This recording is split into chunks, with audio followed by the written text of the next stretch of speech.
save me a cup. Kindness in a cup. Cog Hill Coffee.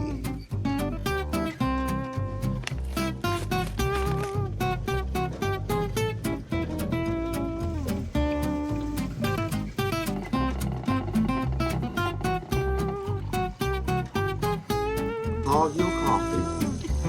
Friendly in every sip. Or friendly.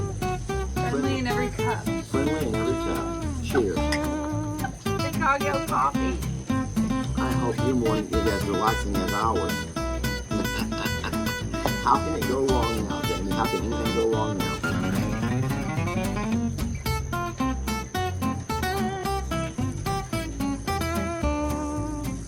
Can we cut the bullshit now? Yeah, This is good. it's delicious. This is really good. Seriously.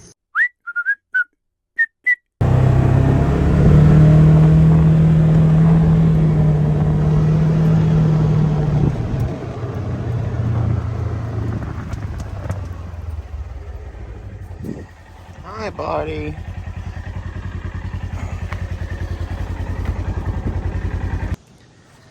Hey, folks, Lester here. Today is my Thursday, and we're going to be welcoming Dutch, Sean, from Keeping It Dutch here to Longhorn Lester's. And this evening, we'll go down and start calling up the coyotes and hoping to get a couple. Now, I want you to know that we've talked to all of my neighbors along the way. We got Mr. Marshall, who's had quite the predator issue. We have Mr. Kenny, who they come right across his yard. We got Pat and David. And so tonight, it's really neat that all of us men will be setting out at our properties. And once me and Dutch begin to call, and if they do start making their way down, there's not going to be, there's going to be a lot of coyotes in trouble tonight. We've talked and kind of collaborated with all of my neighbors, and they're excited about it. We're all going to have our dogs put away, so there'll be no dog issues or no accidental shootings and whatnot. And we're going to make it happen today. I hope you guys will join me. I'm going to drive down now and show you my process for baiting, what I've been doing. It's a little bit graphic, and I gave you a warning yesterday that if this is not your thing, then I completely respect and understand that. I'm not going to argue with you. There's no reason to argue, guys, and you're welcome to have your opinions. I only ask that you stay polite, respectful, and kind to each other as humans. And we're not barbarians. We're just trying to protect our own, y'all. We're just trying to protect our own the same way you would if the roles were reversed. You guys come with me.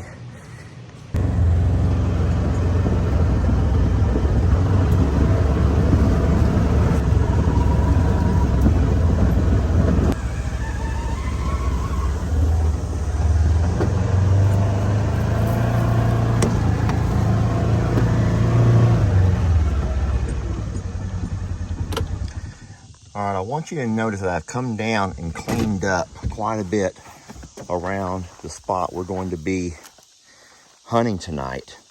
And so we'll be in the deer stand over there. I'm going to use this spot over here. I was baiting further over there, trying to keep animals out of the area where my goats graze. But since we're going to be hunting tonight, I'm going to move my bait location. I went and bought me this kind of a stake. It's a dome tie-out stake. You drive it in the ground, and then I'm going to just zip tie my roadkill. Now, the zip ties will not hold if something starts pulling and tugging on it. But like I said, all we're trying to do is call it up into this is a nice 50-yard shot. So we're going to stake this in the ground right over here, put my bait to it, and we'll set up the call somewhere closer to where we're at. And so we'll call animals out of the woods either from that direction or from this direction over here. They run this riverbank here.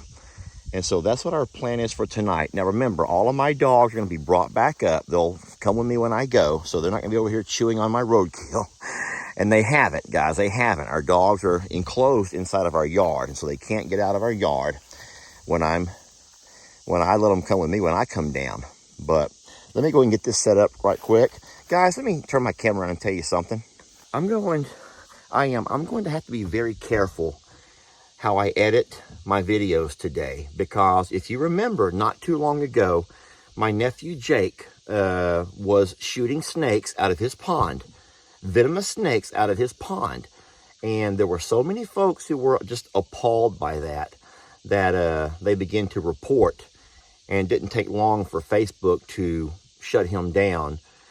But Jake had to, what they call appeal, and they let it right back up because they realized it wasn't anything that was illegal. It wasn't anything that was, anyway, it didn't even go against community guidelines. You may not like what you see. And that's why I'm telling you, we're not doing anything inhumane. But just to protect myself, I brought one of our game cams that I'm going to set up real close to my bait, or our, what do they call that in military terms? They have a place where they all have a line of fire and it's all focused on one location. I'll have my game cam set up so that we can hopefully capture those moments. But I can't say for certain that I'll ever be able to show that footage to the general public, because that's just probably something that would go against the community guidelines. And I don't want to get into the bad graces of Facebook and YouTube. I don't want to be in Facebook jail, as they say. So I will be very careful how I edit this, but I will do my due justice to bring you guys what you've all come to see, and that is retribution. I mean, I don't know of a better way to put it. We're going to take back what is ours, and we're going to have our babies be able to come down once again and enjoy these woods with me as their shepherd, of course. But just don't expect to see anything gruesome in my videos, because I'm not going to do that to you. It's gruesome enough seeing Lester pick up roadkill. But like one lady said, there was someone who complained in this morning's video about she didn't need to see that. She hasn't had her breakfast yet. And I'm thinking, oh my God. I didn't say anything. I usually ignore stuff like that. But a lot of the reactions to her comment were, lady, do you not drive down the road? Do you not, within your own eyes, see roadkill? That's not something illegal. And Lester is, in a way, cleaning up the roads by picking up the roadkill and using it, returning it to Mother Nature, if you will. So let me get to work here. But man, I tell you what, this is a touchy one, y'all. This is a touchy one. Even for Longhorn Lesters, which is really an untamed and raw channel. I don't have to follow the same guidelines as a sanctuary business page, but I know that my audience is the same. And in saying so, I have to just walk. I'm going to tread lightly. Tread lightly, as they say.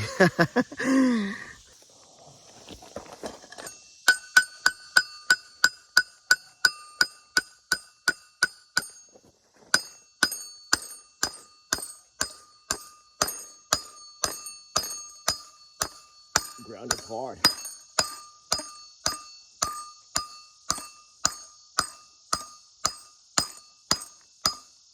Well, I'll tell you something for sure. Nothing's going to pull my stake out of the ground. Not even me. I'll never get this thing up.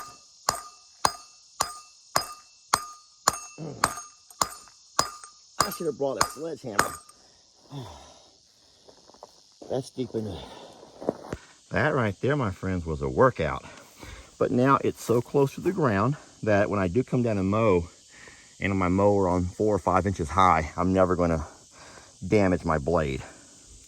All right, now we're going to take our roadkill. It's a little rabbit I got this morning, and we're going to zip tie it to the stake in the ground. All right, so I've put the entire top half of the little bunny in the zip tie. What I don't want to have happen is someone come by and grab one leg and yank and pull a leg out and be off, just be off with it. So it's going to have to really work. And while the coyote is over here working to get that off, Dutch and I will be in the deer blind there, siding in, and hopefully get some really good we'll get some real good shots off and make sure that we do the job. And I will say, guys, I'm shooting a 5.56 caliber AR-15, so I'm not sure exactly what Dutch will be bringing with him, but I do have a 308 as well if I need to. But I'm certain that the shot that I bought from 50 yards, it's going to be a one shot, one kill kind of thing. So I hope that you won't worry about anything suffering, because that's the last thing that we want to do, is have something, you know, slowly and miserably suffer. All right, now I'm going to take and set up my, so I'm trying to strategically plan how I place this, because I want to make sure that this is facing me and the animal's facing it when we make the shot. So to get the best footage, I don't want to have this behind it. I want to have this in front of it. So when the animal comes up and it's facing our direction, because we'll make the, y'all know about that sound? No? That right there is a sound that you make to make a coyote stop in its tracks and look. And I think most coyote hunters know that. I'm not saying I'm the best at it, but coyotes do have one unique, well, it's a habit that gets a lot of coyotes killed. And the fact that even when they're on the run, if you make a certain sound, they naturally will stop and look for that sound. Kind of stupid. But no, when the coyotes come up, what I will do is I will press stop on the recorder device. Hopefully Dutch will be sighting in and on the target. And then at some point, one of us will, and that coyote will stop and look. And that right there is our moment to shoot. So I'm gonna set my camera up right over here, facing the direction that we're hoping the coyotes will face. All right, so I'm going to leave the camera right there, and I'll get that footage to my phone. But it's not the one that sends direct. I have to take it off of there, put it to my computer, and from my computer, put it to my phone. But I can tile it together very easily. And then of course over here is our spot. So we have a nice camera angle to our targeted spot. We're also on a little bit of a hill here, which is going to be easy. If we had left the bait on the back side where I had it originally, over here close to my burn pile, then the problem with that would be we'd be kind of shooting over a hill. Now, it wouldn't be that big of a deal because we're still inclined, 12 foot off the ground here. But this here makes it a little bit closer and a much easier shot. So I'm just going to go ahead and say it that running an animal sanctuary, a forever home for abused, abandoned, neglected farm animals, has been a blessing. And in fact, even before we were a page, we've always had a hobby farm, meaning that we've always had farm animals that were for hobby, not to eat and not to sell, but to help maintain our pastures. And I get it, man, that this is going to be hard for a lot of folks to see that side of Lester, and then there become this switch inside of me and I become a different Lester. But I do think that switch is inside of all of us. Can you ever think back to a time when maybe with a coworker or a classmate or some kid on the bus who you just remember when that switch kicked and something inside of you came out? And so the ordeal of the Mr. Huck incident,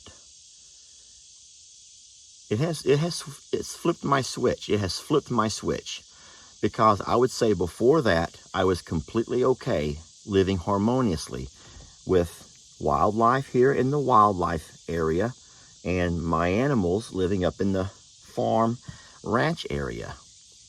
But when those two collided that night with Mr. Huck, that kind of made everything change. And I have the shakes. Can y'all feel I have the shakes? That's not good for a night of shooting. You don't want to have the shakes when you shoot. So I might have to go take me a pill.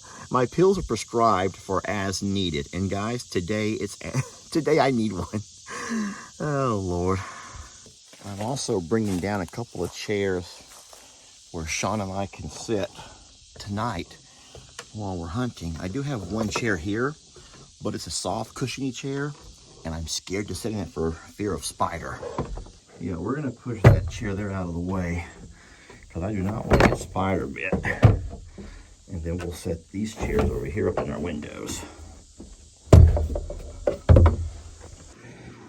All right, my friends, I think that we're all set.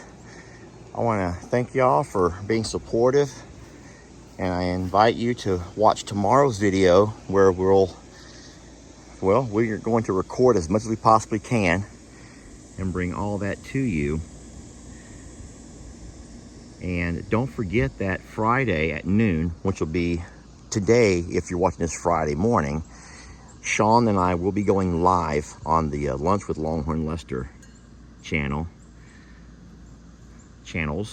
which is I'm a Survivor, Longhorn Lester, Facebook and YouTube. And, oh, I hate to say it, but guess what? I'm going to let Sean shave my beard. Yes. And we'll talk more about that on the actual live. You're like, awkward. Well, yes. Who wants to see an awkward moment when a very Grizzly Adams type man, big, beefy, brawny man like Sean Dutch, is going to shave my beard on a live? And I cannot be more excited about it. Y'all watch tomorrow. And thank y'all. We'll see you then.